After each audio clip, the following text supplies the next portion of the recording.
ai tham miênពេលខ្លះអ្នកគិតមិនបានគ្រប់ជ្រុងជ្រោយហើយក៏និយាយជ្រុលជ្រោះឬសម្រេចចិត្តខុសដែលនាំឲ្យខូចខាតប្រយោជន៍ឬបាត់បង់ទ្រព្យធនជាដើមសូមកុំស្ដីបន្ទោសខ្លួនឯងច្រើនពេកអីដំណើរជីវិតតែងមានខុសខ្លះអីចឹងឯងគ្មានអ្នកណាម្នាក់បានល្អ 100% ទេអាយុនៅក្មេងចិត្តគំនិតក៏នៅក្មេងខ្ចីធ្វើឲ្យអ្នកឆាប់ឆេវឆាវហើយគិតខ្លីវាជាដំណើរធម្មតានៃការវិវត្តផ្នែកខួរក្បាលនិងចិត្តគំនិតបើខុសឆ្គងសូមការអនុគ្រោះលើកលែងពីគេទៅកុំខ្មាស់អៀនអីរួចហើយងើបឡើងបន្តដំណើរទៅមុខទៀតផ្ដល់ឱកាសឲ្យខ្លួនឯងជាលើកទី2ក្មេងធ្លាប់ដួលរាប់សិបដងតម្រាំចេះដើរចាត់ទុកកំហុសខុសឆ្គងនិងបរាជ័យទាំងនោះថាជាមេរៀនជាបទពិសោធន៍សម្រាប់ការសម្រេចចិត្តឲ្យបានត្រឹមត្រូវនៅថ្ងៃក្រោយរឿងមិនល្អធ្វើឲ្យអ្នកឈឺចាប់តែវាជួយអ្នកឲ្យមើលឃើញបញ្ហាបានច្បាស់ជាងមុនស្គាល់មនុស្សបានប្រកបជាងមុនអង្គុលីមៀលផុងខ្លួនធ្វើខុសដើរសម្លាប់មនុស្សរាប់រយរាប់ពាន់នាក់តែចុងក្រោយបានតាំងចិត្តកែខ្លួនបួសជាបព្វជិតហើយបានត្រាស់ជាព្រះអរហន្តបានជាសាវកដ៏ឆ្នើមរបស់ព្រះពុទ្ធជាម្ចាស់ទៀតផងអ្នកបានធ្វើកំហុសពីមុនមកហើយចេះកែប្រែខ្លួនព្រះពុទ្ធជាម្ចាស់ទ្រង់សរសើរថាជាបណ្ឌិតជីវិតបានភ្លឺត្រចះត្រចង់ឧបមាដូចជាព្រះច័ន្ទបានចេញផុតពីពពកដូច្នោះឯង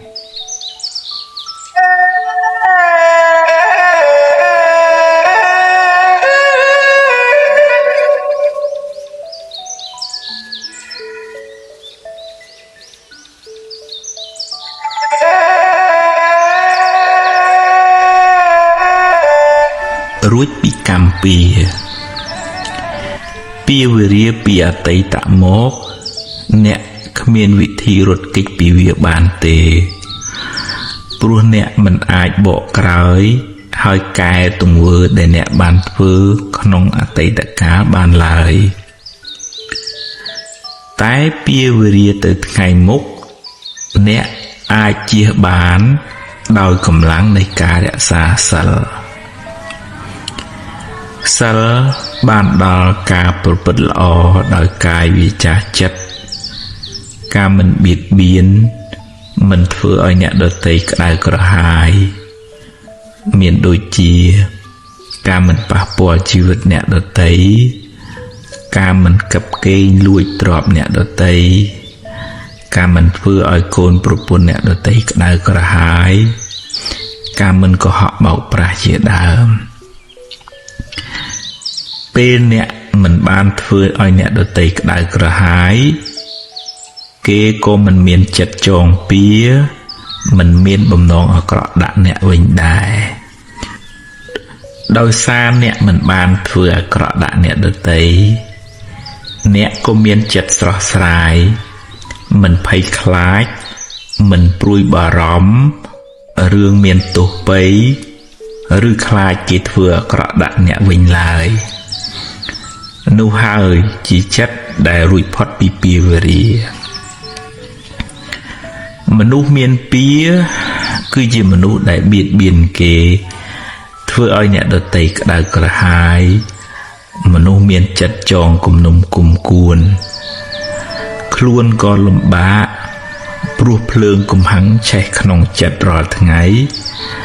ហើយគេក៏ក្តៅក្រហាយព្រោះទង្វើអាក្រក់របស់យើងម្យ៉ាងទៀតពាវេរានោះនឹងជាប់តាមគ្នាវែងឆ្ងាយក្នុងសង្សារវដ្តបើអ្នកដាំពូជភ្លើងអ្នកនឹងបានផលក្តៅក្រហល់ក្រហាយត្រឡប់មកវិញបើអ្នកធ្វើឲ្យគេក្តៅក្រហាយអ្នកនឹងបានភាពក្តៅក្រហាយនោះមកវិញគ្រាន់តែយូរឬឆាប់ប៉ុណ្ណោះបើអ្នកបានសាងល្អរក្សាសិលពេលបច្ចុប្បន្នឈ្មោះថាអ្នកមិនបានសាងពាវេរាទៅថ្ងៃមុខតែបើអ្នកមានកម្មពាវេរាពីអតីតជាតិមកអ្នកត្រូវទទួលផលកម្មនោះវិញអ្នកមិនអាចរត់គេចពីកម្មចាស់បានទេសូម្បីតែព្រះពុទ្ធជាម្ចាស់ក៏ត្រូវទទួលផលកម្មចាស់ដែរតែដោយអំណាចនៃអំពើល្អដោយអំណាចនៃសិលដែលអ្នកបានរក្សាពេលបច្ចុប្បន្នកម្លាំងបុណ្យនោះអាចជួយសម្រាលទុក្ខបានខ្លះដែរតាមកម្លាំងរបស់វាឧបមាដូចជាអ្នកស្លសម្លជ្រុលជាប្រៃទៅហើយអ្នកអាចដាក់ទឹកថែមដើម្បីឲ្យវាសាបបានខ្លះយ៉ាងណាមិញបើអ្នកបានជ្រុលជាធ្វើបាបកម្មខ្លះទៅហើយអ្នកមិនអាចកែប្រែវាបានទេតែអ្នកអាចធ្វើអំពើល្អថ្មីដែលជួយអ្នកឲ្យបានផលល្អផលថ្មីជាបន្តបន្ទាប់ចន្លោះពេលដែលបាបឲ្យផលនោះឯងយើងគ្រប់គ្នាគួរយល់ដឹងថាគ្មានវិធីសាស្ត្រណាគ្មានបុគ្គលណាឬព្រះណាអាចបញ្ជាអ្នកឲ្យរួចពីផលនៃកម្មចាស់ដែលអ្នកបានធ្វើឡើយព្រោះបើអាចធ្វើបានមែនវាជារឿងអយុត្តិធម៌ណាស់ធ្វើអាក្រក់ហើយទៅសុំឲ្យរួចពីផលកម្មដែលខ្លួនបានធ្វើតែបើអ្នកប្រឹងប្រែងអប់រំចិត្តលះបង់នៅកិលេសអស់បានក្លាយជាព្រះអរហន្តហើយបរិនិព្វានកម្មលែងតាមទាន់កម្មរកម្ចាស់លែងឃើញព្រោះព្រះអរហន្តលែងមានជាតិកំណើតតទៅមុខទៀតហើយអ្នកអាចធ្វើបុណ្យឧទ្ទិសកុសលជូនដល់មនុស្សសត្វដែលធ្លាប់មានពាវេរានឹងគ្នាហើយតាំងចិត្តរក្សាសិលឲ្យបានល្អចាប់ពីពេលនេះតទៅបុណ្យកុសលទឹកចិត្តមេត្តានឹងជួយអ្នកឲ្យបានសុខមិនសូវជួបទុក្ខច្រើនឡើយ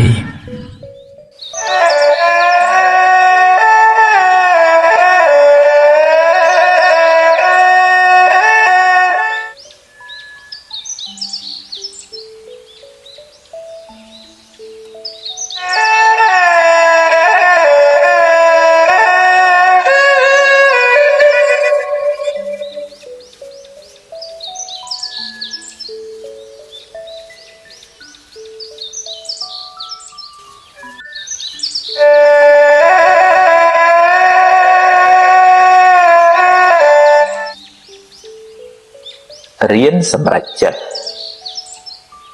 មុននឹងសម្រេចចិត្តគិតឲ្យបានច្បាស់លាស់សិនសួរយោបល់គេឯងឲ្យបានគ្រប់ជ្រុងជ្រោយហើយចុងក្រោយអ្នកត្រូវសម្រេចចិត្តដោយខ្លួនឯងហើយបើសម្រេចយ៉ាងណាហើយធ្វើតាមនឹងទៅកុំសាវ៉ាដូរចុះដូរឡើងពេកអីព្រោះវាធ្វើឲ្យរំខានចិត្តខ្លាំងមិនសូវបានសុខទេហើយបើឧបមាថាការសម្រេចចិត្តនោះខុសនាំឲ្យខូចខាតបាត់បង់ សូមកុំទម្លាប់បន្ទោសគេបន្ទោសឯងឬមួម៉ៅក្តៅក្រហាយស្ដីបន្ទោសខ្លួនឯងយូរពេកអីចាត់ទុកថាវាជាផលនៃបាបចាស់ទៅចុះកុំស្ដាយពេកអីព្រោះស្ដាយទៅបានត្រឹមតែខូចចិត្តយកវាជាមេរៀនគិតសារជាថ្មីឡើងវិញធ្វើឲ្យបានប្រសើរជាងមុន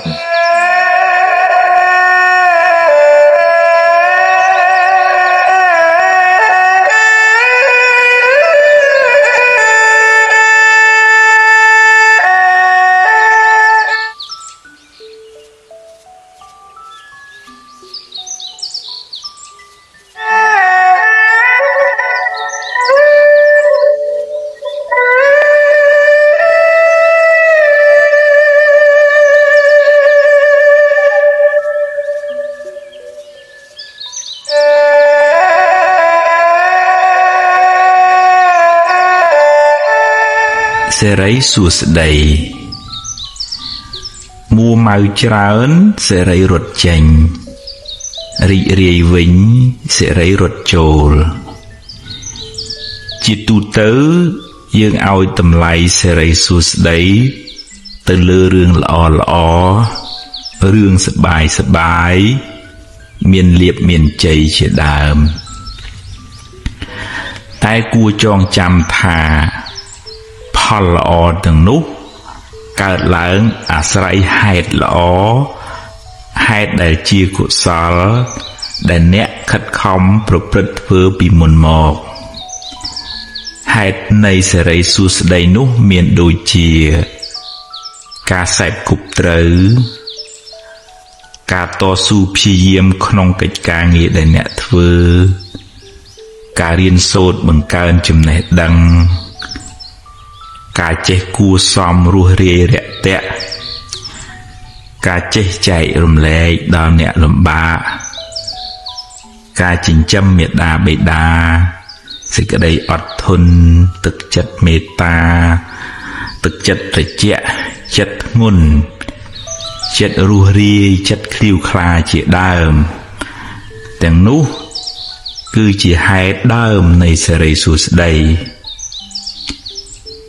ព្រោះសេរីសួស្តីនោះជាឈ្មោះនៃចិត្តល្អចិត្តជាកុសលចិត្តរីករាយជ្រះថ្លានោះឯង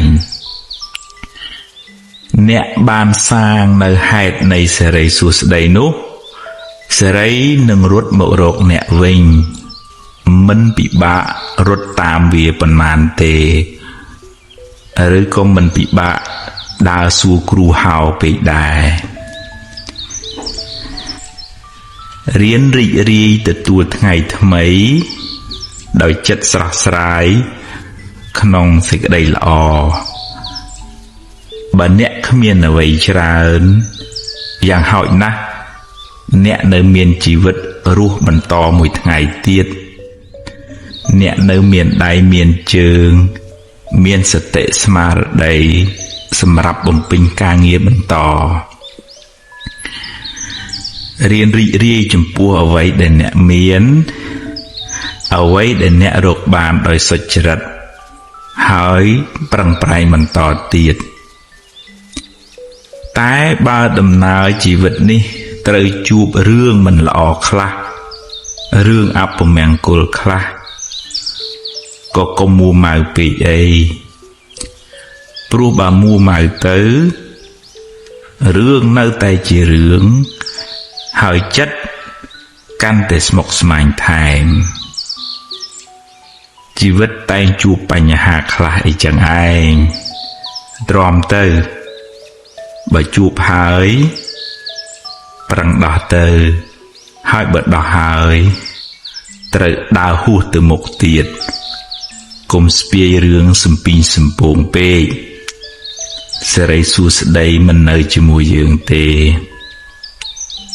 ទុកពេលវេលាដែលនៅមានសេសសល់សម្រាប់គិតរឿងថ្មីធ្វើការងារថ្មីសាងបុណ្យថ្មីដើម្បីបានសេរីសួស្តីថ្មី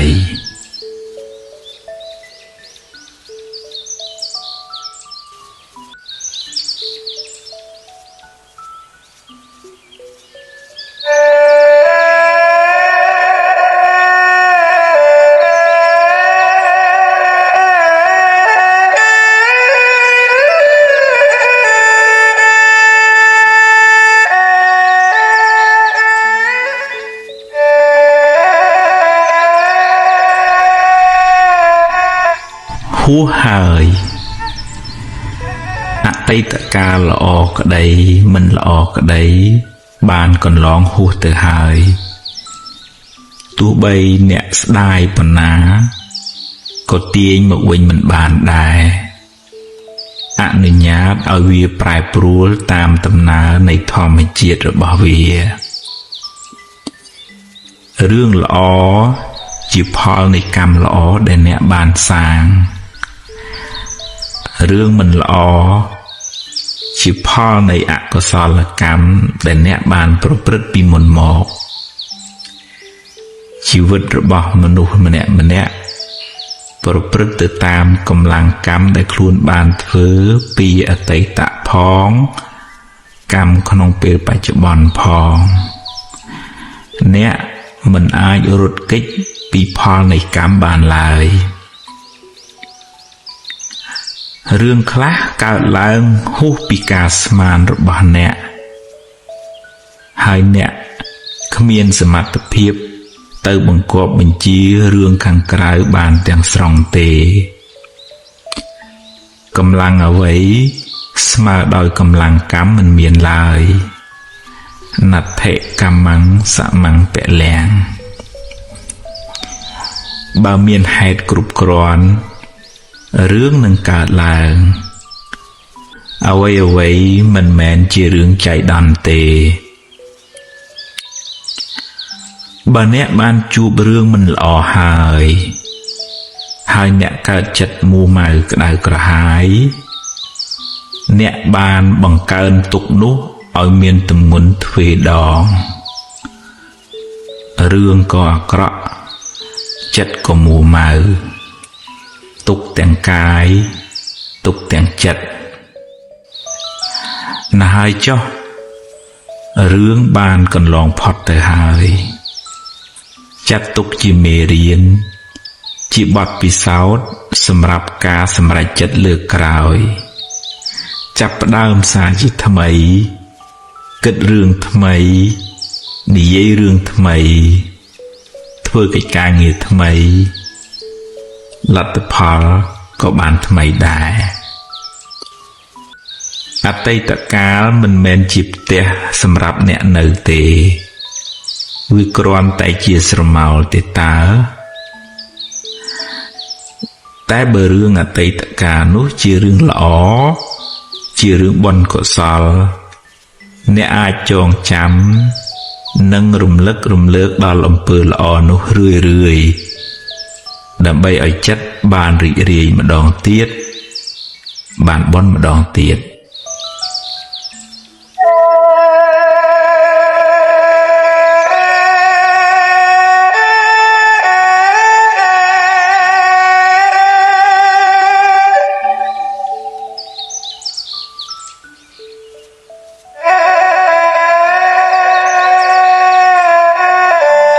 អតីតកាលពីរប្រភេទអតីតកាលខ្លះល្អអតីតកាលខ្លះមិនល្អទេជារឿងធម្មតាសម្រាប់ជីវិតមនុស្សម្នាក់ហើយអតីតកាលទាំងពីរនោះបានរលត់បាត់ទៅហើយអ្នកមិនអាចបកក្រោយទៅកែប្រែវាបានទេតែបើអ្នកគិតត្រូវអ្នកអាចកែច្នៃវាបានជាប្រយោជន៍សម្រាប់សាងអនាគតល្អទៅខាងមុខបើអតីតកាលនោះជារឿងល្អជារឿងបុណ្យកុសលអ្នកអាចរំលឹករំលើកវាឡើងវិញដើម្បីឲ្យចិត្តបានជ្រះថ្លាម្ដងទៀតបានសប្បាយចិត្តម្ដងទៀតអ្នកក៏ឈ្មោះថាបានធ្វើបុណ្យម្ដងទៀតដែរដែលនៅក្នុងធម៌លោកហៅថាអបរចេតនាឧស្សាហ៍រំលឹកដល់ទានដែលអ្នកបានឲ្យដល់អំពើល្អដែលអ្នកបានសាងរំលឹកឲ្យបានរឿយ ចិត្តអ្នកបានចម្រើនដោយបុណ្យចម្រើនដោយភាពត្រជាក់ត្រជុំឧបមាដូចជាការចាក់ទឹកដាក់ជីដល់ដំណាំដែលអ្នកបានដាំដំណាំនោះនឹងផ្ដល់ផលកាន់តែច្រើនឡើងតែបើអតីតកាលនោះជារឿងមិនល្អជារឿងអកុសលចាត់ទុកថាវាជាផលបាបចាស់ទៅចុះយកវាជាមេរៀនជាមូលដ្ឋាននៃការប្រុងប្រយ័ត្នលើក្រោយហើយអនុញ្ញាតឲ្យវាកន្លងហួសទៅកុំស្ដាយអីព្រោះបើស្ដាយទៅក៏មិនអាចកែប្រែអ្វីបានដដែលហើយបើអ្នករំលឹករំលើកវាញឹកញាប់ពេកវាមានតែនាំឲ្យចិត្តអ្នកក្តៅក្រហាយប៉ុណ្ណោះ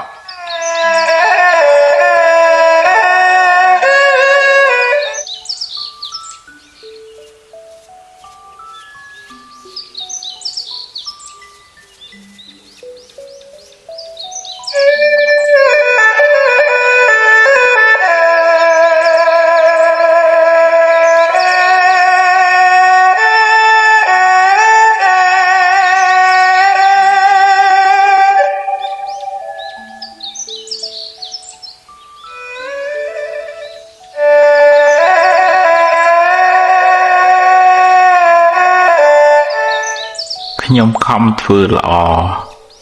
ហេតុអ្វីខ្ញុំនៅតែមានទុក្ខច្រើនអ្នកខ្លះមានសមានចិត្តល្អមានចិត្តសប្បុរសអាណិតអាសូរ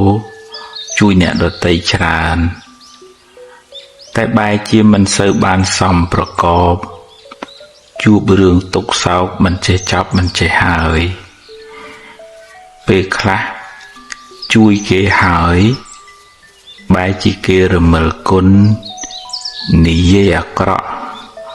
រហូតដល់ធ្វើទុក្ខបុកម្នេញមកវិញក៏សឹងមានអំពើល្អដែលអ្នកបានសាងហើយនៅតែជាអំពើល្អដដែលមិនប្រែទៅជាអាក្រក់ទេគ្រាន់តែវាមិនទាន់មានពេលឲ្យផលប៉ុណ្ណោះចំណែករឿងមិនល្អ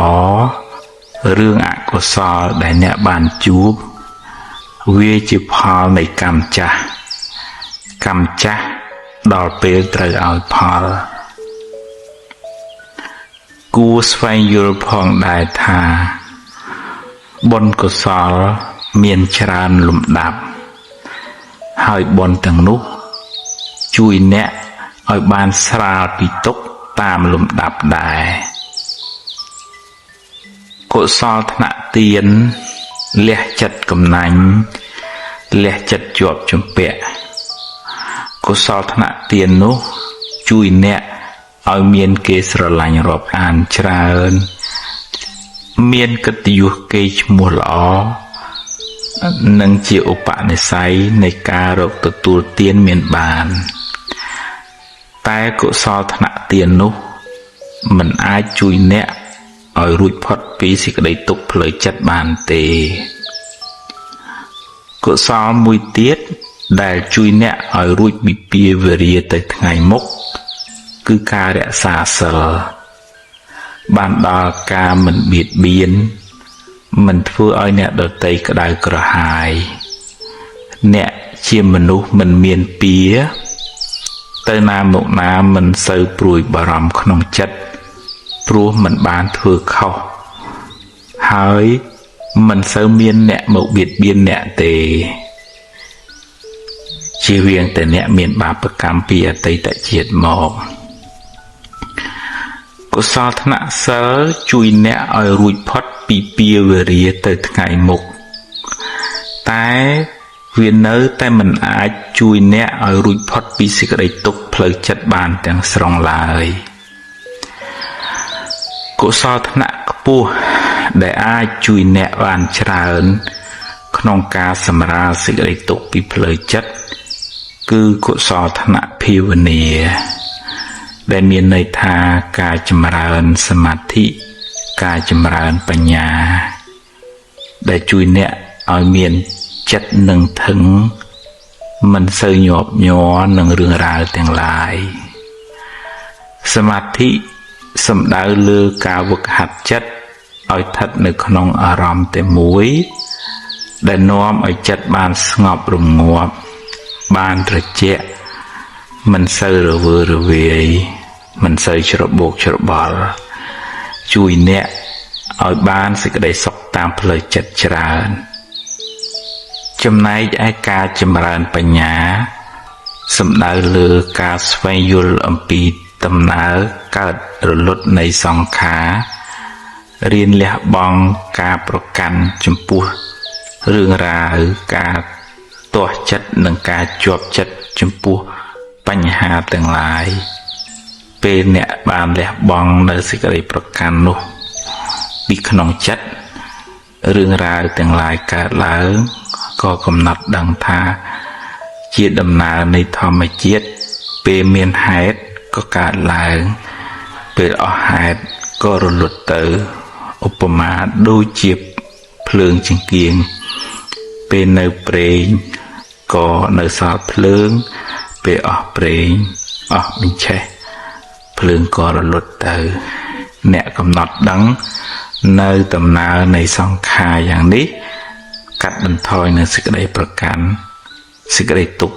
ក៏ធូរស្បើយពីចិត្តអ្នក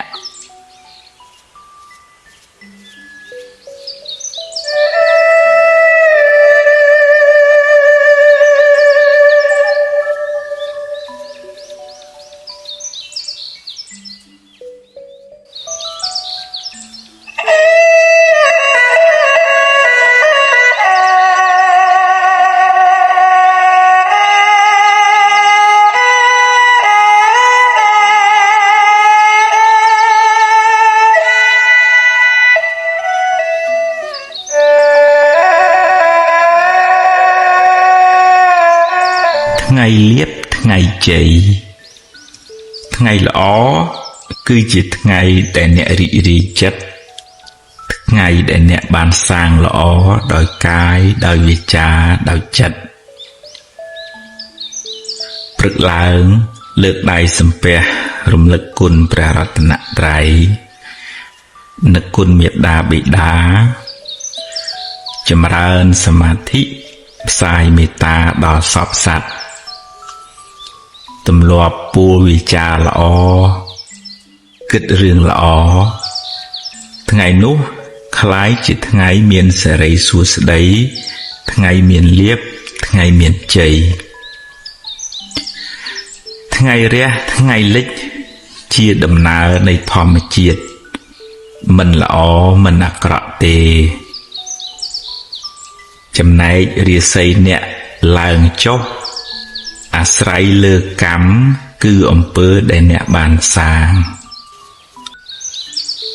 បើអ្នកបានសន្សំបុណ្យល្អច្រើនពីមុនមកហើយបុណ្យនោះដល់ពេលឲ្យផលអ្នកក៏ជួបរឿងល្អរឿងរីករាយរកស៊ីបានចម្រុងចម្រើនទៅតែបើពេលបាបចាស់តាមទាន់វិញអ្នកនឹងជួបរឿងមិនល្អរឿងអកុសលឬរកស៊ីខាតលំចុងទៅកម្មគឺលោកសំដៅទៅលើអំពើដែលអ្នកបានសាងពីអតីតផងក្នុងពេលបច្ចុប្បន្នផងកម្មនោះជាអ្នកចាត់ចែងឲ្យអ្នកបានជួបរឿងហេងឬរឿងសោយក្នុងដំណើរជីវិតរបស់អ្នក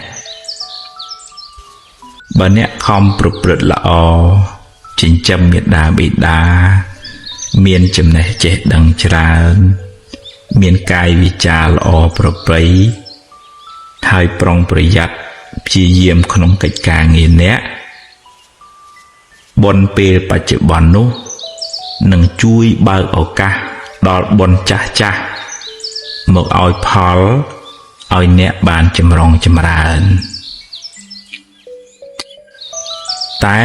បើអ្នកប្រព្រឹត្តអំពើមិនល្អពេលបច្ចុប្បន្នដូចជាដើរផឹកស៊ីប៉ោឡែខ្ជិលច្រអូសធ្វេសប្រហែសកម្មមិនល្អក្នុងពេលបច្ចុប្បន្ននឹងបើកឱកាសឲ្យអកុសលកម្មពីអតីតមកឲ្យផលមិនខានអ្នកនឹងលិចលង់នឹងមិនចម្រុងចម្រើនទៅមុខឡើយព្រោះកម្មបច្ចុប្បន្នក៏មិនល្អកម្មពីអតីតក៏ឲ្យផលថ្ងៃហេងថ្ងៃសួយអាស្រ័យលើកម្មអ្នកអាស្រ័យលើចិត្តអ្នកមិនស្ថិតនៅលើមាត់គេថាទេ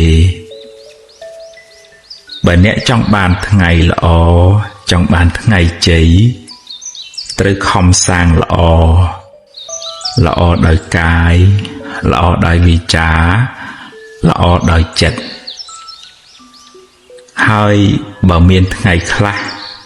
អ្នកជួបរឿងសោយជាថ្ងៃដែលបាបចាស់ឲ្យផលសុំគុំកើតទុក្ខទូមនោះទូមនិញច្រើនពេកអីចិត្តទុកថាជាផលនៃបាបចាស់ហើយខិតខំធ្វើអំពើល្អថ្មីដូចជារំលឹកគុណព្រះរតនត្រ័យថ្វាយគ្រឿងសក្ការៈចំពោះព្រះពុទ្ធជាម្ចាស់ជូនទេយ្យទានចំពោះលោកឪពុកអ្នកម្ដាយដាក់បាតព្រះសង្ឃឬក៏ធ្វើអំពើល្អផ្សេងជាការសាងបុណ្យថ្មីជាឈ្មោះនៃសេចក្តីសុខផ្លូវចិត្តបុណ្យនោះនឹងជួយឲ្យអ្នកបានស្រស់បានសុខហើយអនាគតក៏បានភ្លឺថ្លាដែរជោគជតារាសីរបស់យើងម្នាក់កើតឡើងអាស្រ័យខ្លួនយើងខ្លួនឯងជាអ្នកបង្កើតសូមគុំស្វែងរកសេរីសួស្តីពីខាងក្រៅឡើយបើចង់ឲ្យទេវតាអមនុស្សជួយអ្នកក៏អ្នកត្រូវតែមានបុណ្យឲ្យទេវតានោះជួយដែរបើអ្នកគ្មានបុណ្យសន្សំមកទេ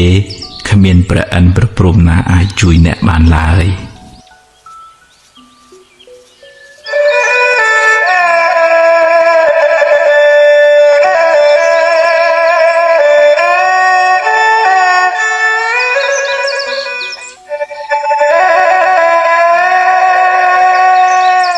ទ្រព្យគេ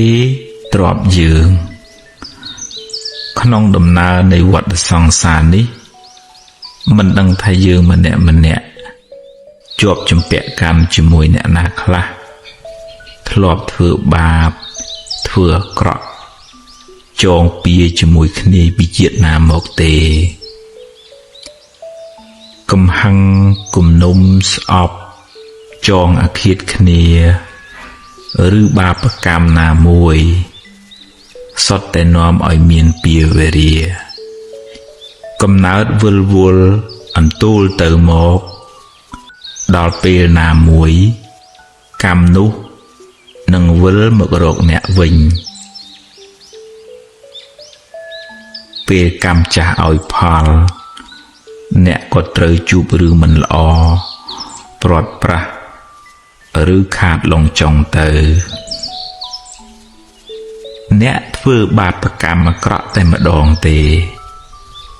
តែពេលកម្មឲ្យផលមិនមែនឲ្យតែម្ដងទេត្រូវឲ្យការគេថែមទៀតត្រូវទទួលផលកម្មនោះច្រើនដងឬច្រើនជាតិដោយសារចេតនាក្នុងការធ្វើកម្មនោះច្រើនដែរគឺចេតនាមុនពេលធ្វើលោកហៅថាបុព្វចេតនា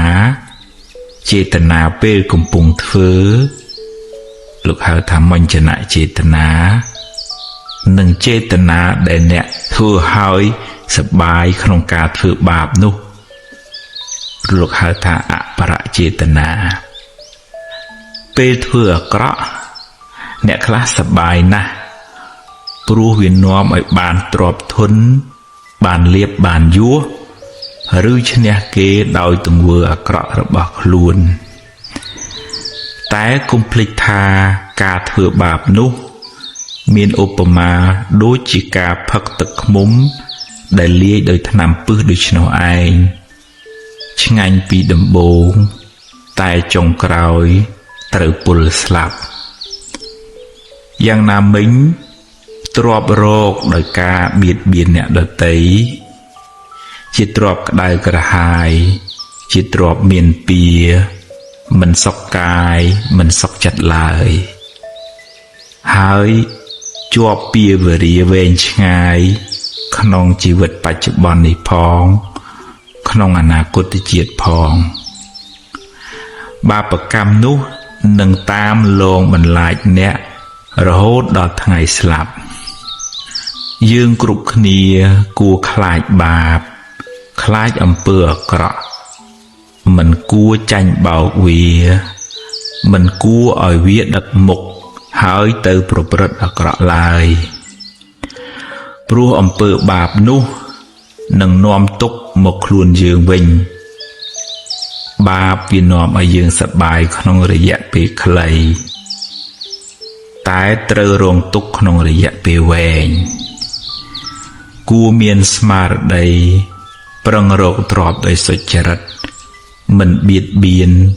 មិនប៉ះពាល់ទ្រព្យអ្នកណាឡើយបានតិចបានច្រើនជាទ្រព្យត្រជាក់ជាទ្រព្យពរជ័យអ្នករស់នៅដោយសេចក្តីសុខមិនផិតភ័យមិនតក់ស្លុតក្នុងចិត្តឡើយព្រោះគ្មានអំពើបាបមកតាមលងបន្លាចអ្នក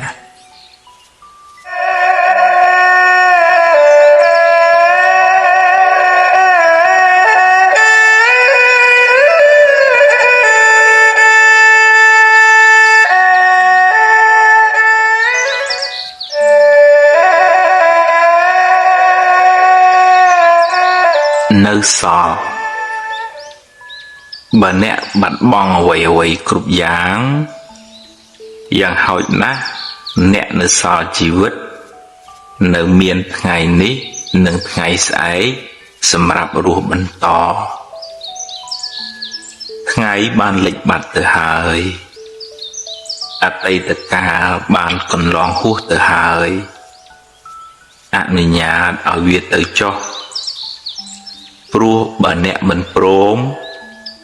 ក៏វាបានរលត់បាត់ទៅហើយរៀនទទួលស្គាល់ការពិតកំណត់ដឹងថាសង្ខារទាំងឡាយតែងប្រែប្រួលមិនទៀងទាត់ទេអារម្មណ៍ជាអតីត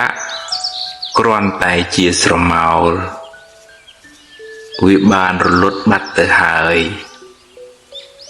អ្វីដែលអ្នកមានក្នុងដៃគឺពេលវេលានៅបច្ចុប្បន្ននេះការសម្រេចចិត្តពេលនេះអាចជួយកំណត់ជោគវាសនាអ្នកនៅថ្ងៃបន្ទាប់បានយកអ្វីដែលអ្នកមានសេសសល់ធ្វើជាមូលដ្ឋានសម្រាប់ដំណើរទៅមុខនាងបដាចាជួបទុកច្រើនឥតគណនាម្ដាយឪពុកបងប្អូនស្វាមីនិងកូនទាំងពីរជាទីស្រឡាញ់បានស្លាប់ទាំងអស់តែនាងនៅអាចងើបឈរហើយបន្តដំណើរទៅមុខទៀតរហូតបានត្រាស់ជាព្រះអរហន្តីជាសាវិកាដ៏ឆ្នើមរបស់ព្រះពុទ្ធជាម្ចាស់អ្នកប្រហែលជាមិនកំសត់ដូចនាងបដាចាទេអ្នកពិតជាអាចងើបមុខឡើងហើយសាងអនាគតថ្មីក្នុងផ្លូវត្រូវផ្លូវបុណ្យកុសលជីវិតអ្នកនឹងបានភ្លឺថ្លាបើអ្នកសម្រេចចិត្តចាប់ផ្ដើមធ្វើល្អពីថ្ងៃនេះតទៅ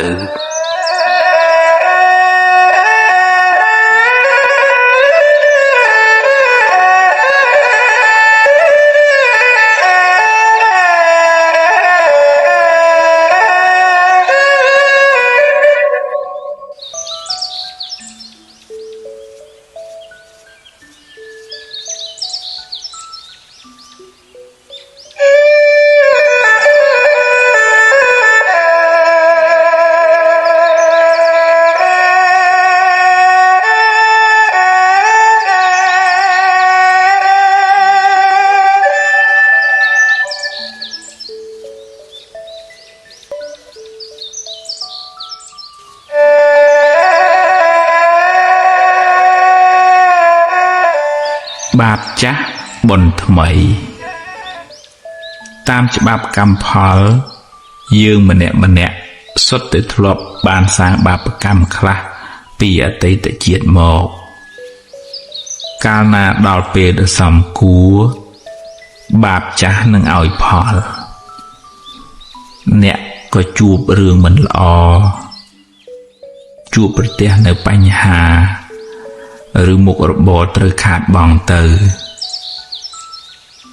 កម្មប្រៀបបានដូចជាស្រមោលអន្ទូលតាមប្រាណតែងជាប់តាមបុគ្គលអ្នកប្រព្រឹត្តនោះទៅក្នុងជាតិកំណើតតទៅទោះបីខំរត់ទៅណាក៏មិនអាចរត់ផុតពីកម្លាំងកម្មដែរសូម្បីតែព្រះពុទ្ធក៏មានបាបតាមឲ្យផលដែរអ្នកធ្លាប់បៀតបៀនជីវិតគេពីអតីតជាតិមកកើតមកក្នុងជាតិនេះក៏សម្បូរជំងឺហើយអាយុមិនវែងទេអ្នកធ្លាប់កឹបកេងទ្រព្យគេនាំឲ្យរកស៊ីមិនឡើងឬខាតលងចុងឬត្រូវបាត់បង់ភ្លើងឆេះទឹកលិចទៅចំណែកអ្នកដែលចូលចិត្តចរណែននិន្ទាអ្នកដទៃកើតមកជាតិណាច្រើនមានគេស្អប់ទៅណាមកណាខ្សត់មិត្តសម្បូរសត្រូវរីឯអ្នកចូលចិត្តខឹងមួម៉ៅច្រើនកើតមកមានរូបមិនស្អាតមុខមិនស្រស់ដូចគេតែគួរចងចាំថារឿងមិនល្អជាផលនៃបាបចាស់រីឯភាពមួម៉ៅក្តៅក្រហាយជាបាបថ្មីដែលធ្វើឲ្យរឿងកាន់តែអាក្រក់ឡើងផលកម្មចាស់គ្មានអ្នកណារត់គេចបានទេតែអ្នកអាចសាងកម្មថ្មីកម្មល្អដែលនាំឲ្យជីវិតបានប្រសើរឡើងវិញជោគវាសនាជីវិតអ្នកមិនពឹងផ្អែកទាំងស្រុងទៅលើកម្មចាស់ទេតែកម្មថ្មីកម្មបច្ចុប្បន្នមានឥទ្ធិពលខ្លាំងលើខ្សែជីវិតអ្នកបើអ្នកជួបរឿងមិនល្អចាត់ទុកថាជាផលនៃកម្មចាស់ទៅចុះខំប្រឹងដោះស្រាយហើយបើដោះហើយងើបឡើងដើរទៅមុខទៀតសូមកុំស្ពាយផលកម្មចាស់នោះតាមខ្លួនយូរពេកធ្ងន់ណាស់បើវាឲ្យផលម្ដងហើយឲ្យវាកន្លងផុតទៅបើអ្នកមួម៉ៅនឹងវានឹងឧស្សាហ៍មករកអ្នកវិញមិនខាន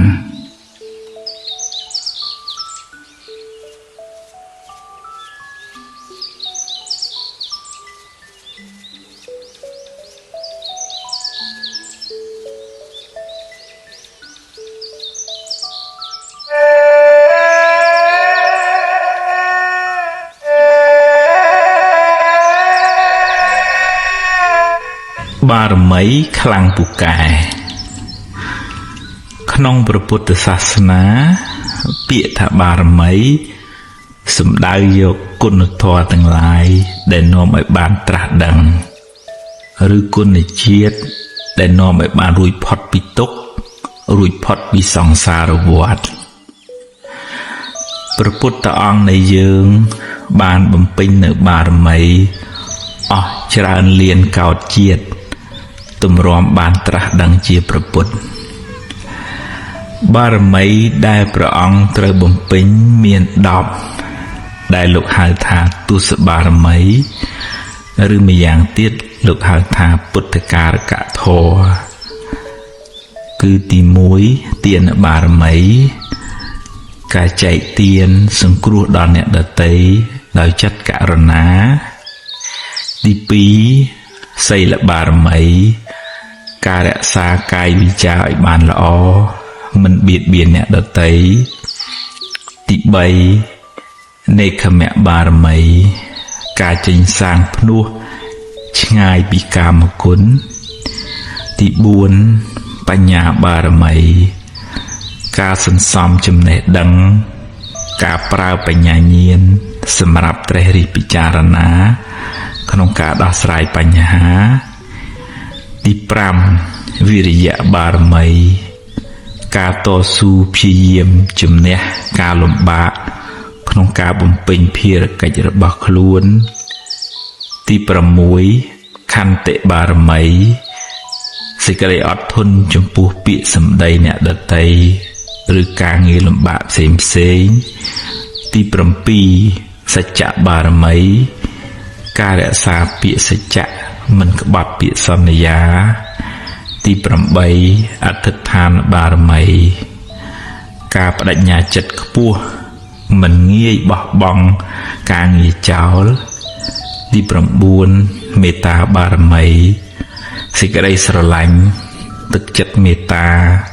ទឹកចិត្តត្រជាក់មិនងាយខឹងក្រេវក្រោធនិងទី10ឧបេក្ខាបារមីការមិនរំភើបញាប់ញ័រចំពោះអារម្មណ៍ល្អក្តីមិនល្អក្តីដែលកើតឡើងក្នុងជីវិតពេលព្រះពោធិសត្វបានបំពេញនៅបារមីទាំង10នេះគ្រប់បរិបូរណ៍ហើយព្រះអង្គបានបំពេញសេចក្តីព្យាយាមក្នុងសមាធិនិងវិបស្សនារហូតចុងក្រោយព្រះអង្គបានត្រាស់ដឹងនៅមាគ៌ាទៅកាន់ទីរំលត់ទុក្ខពោលគឺព្រះនិព្វានដែលយើងសន្មតថាព្រះពុទ្ធបានត្រាស់បុណ្យកុសលដែលព្រះអង្គបានបំពេញមកបានជួយឲ្យព្រះអង្គបរិបូរណ៍ដោយលក្ខណៈសម្បត្តិទាំងកាយទាំងវាចាទាំងសតិបញ្ញាដល់ព្រមបានជាទីពឹងនិងជាទីគោរពស្រឡាញ់កោតខ្លាចនៃមនុស្សនិងទេវតាទាំងឡាយរីឯពាក្យថាបារមីវត្តនេះពូកែព្រះអង្គវត្តនោះស័ក្តិសិទ្ធិជាដើមដែលជាទូទៅយើងឲ្យតម្លៃទៅលើអភិនិហាបារមីឫទ្ធានុភាពដែលធ្វើឲ្យគេកោតខ្លាចជាដើមបើនិយាយតាមន័យព្រះធម៌ព្រះពុទ្ធជាម្ចាស់បានបរិនិព្វានបាត់ទៅហើយគ្មានវិញ្ញាណឬបារមីអ្វីបន្តិចបន្តួចនៅសេសសល់ឡើយអ្វីដែលព្រះអង្គបន្សល់ទុកគឺឱវាទពាក្យព្រានប្រដៅដែលជាផ្លូវនាំយើងឲ្យបានរួចផុតពីទុក្ខព្រះពុទ្ធរូបជារូបស្នងជារូបតំណាងព្រះពុទ្ធជាម្ចាស់សម្រាប់បានជាទីនឹករលឹកនិងគោរពបូជាតែព្រះអង្គគ្មានចិត្តគ្មានវិញ្ញាណអ្វីមកដឹងរឿងយើងបែបបន់អ្វីឡើយព្រោះព្រះអង្គបានរំលត់ខណ្ឌទៅកាន់បរិនិព្វានហើយបើបងប្អូនទៅថ្វាយបង្គំព្រះពុទ្ធរូបសូមថ្វាយបង្គំដោយការដឹងគុណដែលព្រះអង្គជួយណែនាំយើងឲ្យបានសេចក្តីសុខថ្វាយបង្គំដោយសេចក្តីគោរពចំពោះគុណធម៌របស់ព្រះអង្គមិនគួរទៅថ្វាយបង្គំបួងសួងសុំឲ្យព្រះអង្គជួយយ៉ាងនេះយ៉ាងនោះទេព្រោះវាជាសទ្ធាដែលប្រាសចាកបញ្ញាឧបមាដូចអ្នកដំណើរប៉ុន្តែដើរទាំងពីការភ្នែកតែសូមចងចាំថាការថ្វាយបង្គំចំពោះព្រះពុទ្ធជាម្ចាស់ដោយសេចក្តីគោរពពិតប្រាកដដោយសមាទិដ្ឋិនឹងបានទទួលផលអានិសង្សច្រើនឥតគណនាតែផលនោះមិនមែនព្រះពុទ្ធជាអ្នកផ្ដល់ឲ្យយើងទេគឺផលកើតពីចិត្តជ្រះថ្លាក្នុងចិត្តរបស់យើងផ្ទាល់តែបានថ្វាយបង្គំចំពោះព្រះពុទ្ធជាម្ចាស់ ដោយសទ្ធាប្រកបដោយបញ្ញារីឯរិទ្ធអានុភាពឬហេតុភេទផ្សេង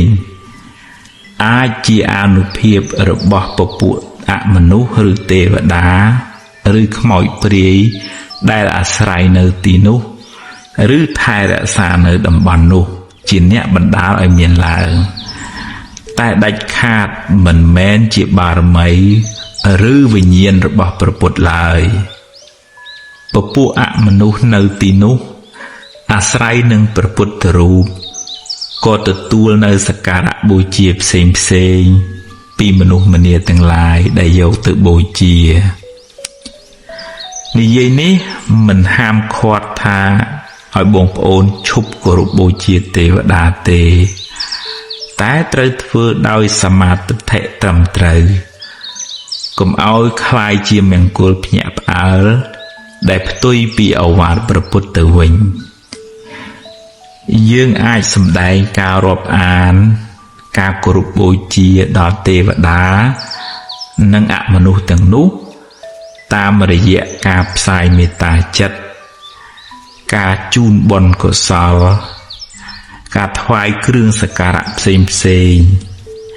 ឧបមាដូចជាការរាប់អានអ្នកជិតខាងដូច្នោះឯងសូមឲ្យគេបានសុខបានចម្រើនហើយជួយថែរក្សាគ្នាទៅវិញទៅមកតែមិនគួរផ្ដេកផ្ដួលចិត្តបាត់បង់ជំហរលួងខ្លួនដើរតែបន់ស្រន់បួងសួងសុំសេចក្តីសុខពីគេឡើយហើយភ្លេចធ្វើមូលហេតុនៃសេចក្តីសុខនោះដោយខ្លួនឯងព្រោះអ្វីៗគ្រប់យ៉ាងសុទ្ធតែមានហេតុផលបើអ្នកគ្មានបុណ្យទេអង្វរករយ៉ាងម៉េចក៏ទេវតាមិនអាចជួយអ្នកបានដែរគេជួយយើងតលតែយើងមានបុណ្យខ្លួនយើងដែរដោយភាសាអង់គ្លេសមួយថា There is no free lunch បើអ្នកជាមនុស្សមានបុណ្យមិនចាំបាច់សុំទេវតាឲ្យជួយក៏បានដែរគឺជាភារកិច្ចរបស់គេត្រូវតែជួយអ្នកដោយពេលដែលព្រះពុទ្ធជាម្ចាស់នៃយើងទ្រង់ចុះចាប់បដិសន្ធិ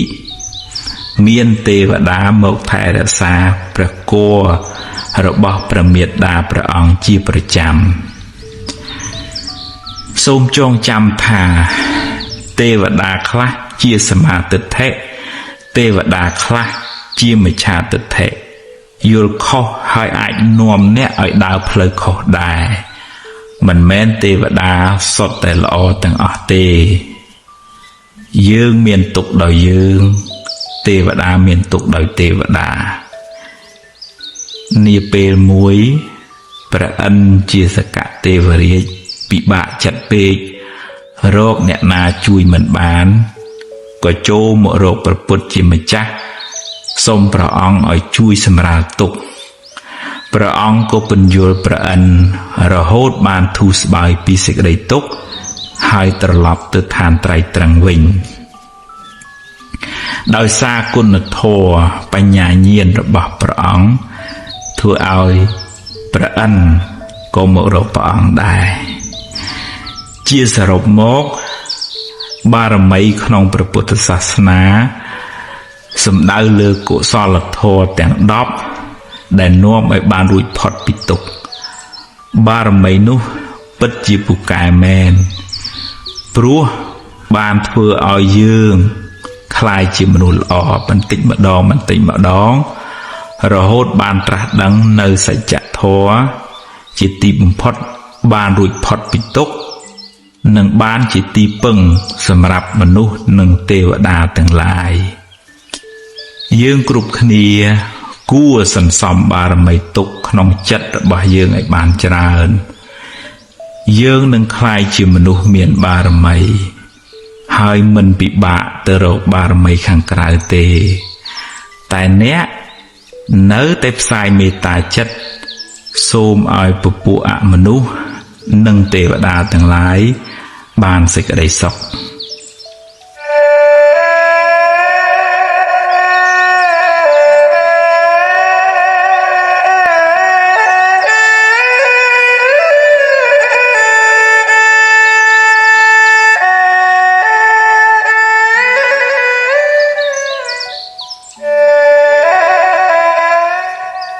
ខ្លាចគេថាអ្នកខ្លះខ្លាចគេថាពេករហូតដល់ថ្នាក់រួញខ្លួនរួញគំនិតមិនហ៊ានធ្វើអ្វីដែលខ្លួនពេញចិត្តរស់នៅដើម្បីតម្រូវតែចិត្តគេរហូតជួនកាលគេមិនទាំងបានគិតអីពីយើងផងគេក៏ខ្លាចដូចតែយើងដែរយូរទៅនាំគ្នារស់ទាំងភ័យខ្លាចគ្នាទៅវិញទៅមកយើងមិនអាចតម្រូវចិត្តគេបានគ្រប់គ្នាទេបើអ្នកគិតថាល្អហើយមានប្រយោជន៍ហើយធ្វើទៅធ្វើឲ្យអស់ពីចិត្តពីថ្លើមឲ្យបានសម្រេចជោគជ័យហើយប្រាប់គេថាអ្វីដែលអ្នកគិតគឺពិតជាត្រឹមត្រូវមិនមែនថាមិនឲ្យស្ដាប់យោបល់គេទេស្ដាប់ចុះតែពិចារណាផងបើគេឲ្យយោបល់ដើម្បីឲ្យអ្នកបានចម្រើនទទួលយកចុះហើយអរគុណគេផងតែបើគ្រាន់តែជាពាក្យបញ្ឈឺឌឺដងទេកុំយកមកទុកក្នុងខួរក្បាលអីបោះចោលទៅហើយត្រូវប្រឹងប្រែងរហូតបានសម្រេចអ្នកនឹងក្លាយជាមនុស្សរឹងមាំមិនថិតក្រោមសម្ពាធអ្នកដទៃទេសូមកុំឲ្យអ្នកដទៃមកគូសវាសជោគវាសនាឲ្យអ្នកឡើយត្រូវប្រឹងឈរដោយខ្លួនឯងសាងសមត្ថភាពនិងគុណធម៌ហើយធ្វើដំណើរទៅមុខដោយភាពស្វាហាប់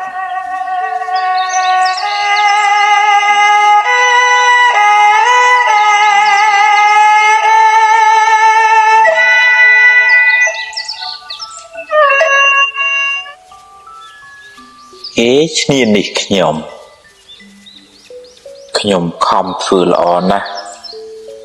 តែនៅតែមានគេចំណែននិន្ទាខ្ញុំនិយាយអាក្រក់ពីខ្ញុំឌឺដងដាក់ខ្ញុំបង្ខូចខ្ញុំរហូតបើអ្នកប្រឹងប្រែងធ្វើល្អអ្នកជាមនុស្សល្អហើយបើគេចរណែននិន្ទាអ្នកគេជាមនុស្សអាក្រក់មិនពាក់ព័ន្ធគ្នាទេតែបើអ្នកមួម៉ៅនឹងគេអ្នកក៏คล้ายជាមនុស្សអាក្រក់មួយនឹងគេដែរបើគេហុចភ្លើងឲ្យអ្នកទទួលឬមិនទទួលជាសិទ្ធិរបស់អ្នកបើអ្នកចង់ក្តៅទទួលយករឿងនឹងមកដាក់ក្នុងខួរក្បាលទៅក្តៅកាហាយហើយតែបើអ្នកមិនចង់ក្តៅទេកុំយកភ្លើងនឹងអីកុំទុកដាក់ក្នុងខួរក្បាលអ្នកអីឲ្យគេយកទៅវិញចុះឬក៏ឲ្យវារសាត់បាត់ពីខួរក្បាលអ្នកទៅអ្នកនឹងមិនសូវលំបាកទេគេឌឺដងចង់ឲ្យអ្នកក្តៅបើអ្នកក្តៅតាមគេមែនមានន័យថាអ្នកធ្វើតម្រូវចិត្តសត្រូវរបស់អ្នកហើយគេមានឥទ្ធិពលលើជីវិតអ្នកហើយកុំបណ្ដោយឲ្យអ្នកដទៃមកកំណត់សុខទុក្ខក្នុងចិត្តអ្នកឡើយ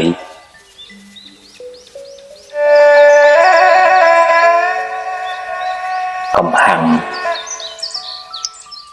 ពេលអ្នកខាង1នាទីអ្នកបានបាត់បង់សេចក្តីសុខអស់60វិនាទីកំហាំងបានបិទបំផ្លាញសេចក្តីសុខក្នុងចិត្តអ្នកមុនដំបូងគេមុននឹងរាលដាលដល់អ្នកដទៃ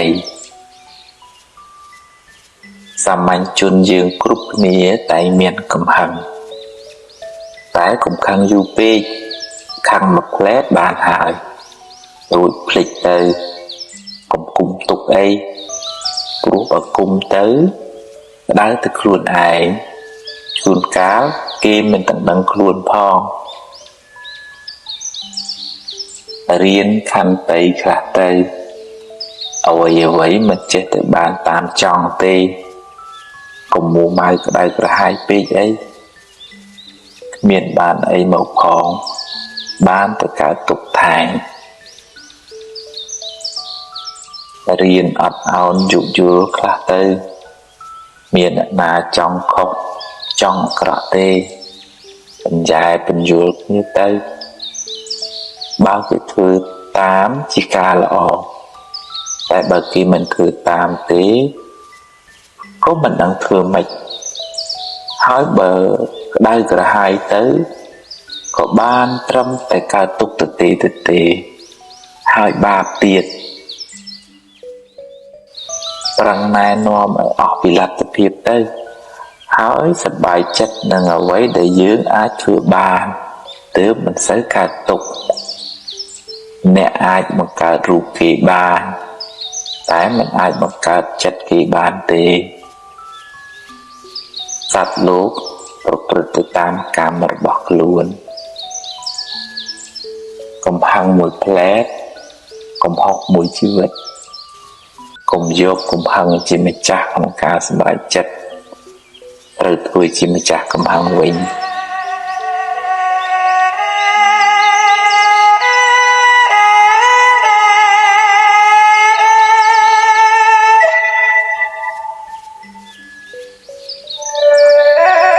រវល់អ្នកណាក៏រវល់ដែររវល់រកទ្រព្យរវល់បំពេញកិច្ចការងាររវល់រឿងគ្រួសាររវល់នោះរវល់សឹងតែរកថ្ងៃស្លាប់មិនបានផង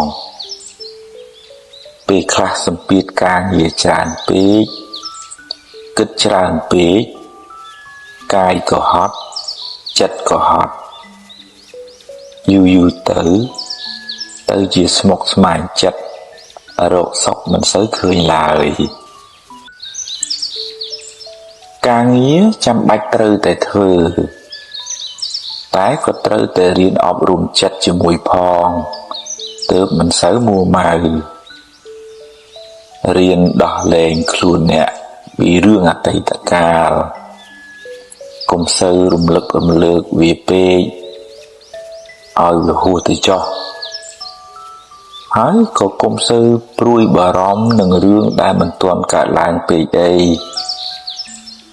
រឿងណាត្រូវកើតដេកយំប៉ុណ្ណាក៏នៅតែកើតហើយអ្វីមិនចេះតែបានតាមចិត្តយើងរហូតទេកុំមួម៉ៅពេក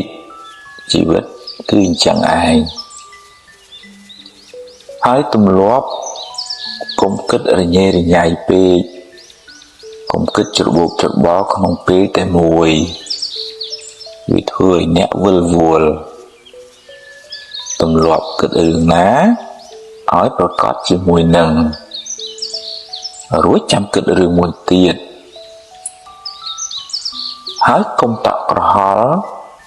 ចង់បានភ្លាមដូចចិត្តមិនបានទេបានតែកើតទុក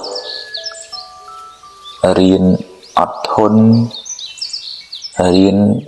កាត់ខ្លះទៅរៀនព្រមទទួលស្គាល់ការពិតរៀនអត់ឱនឲ្យអ្នកដទៃរៀនញញឹមស្រស់ស្រាយរឹងប៉ឹងរៀនទ្រាំចំពោះការលំបាកអ្នកនឹងមិនសូវកើតទុកទេ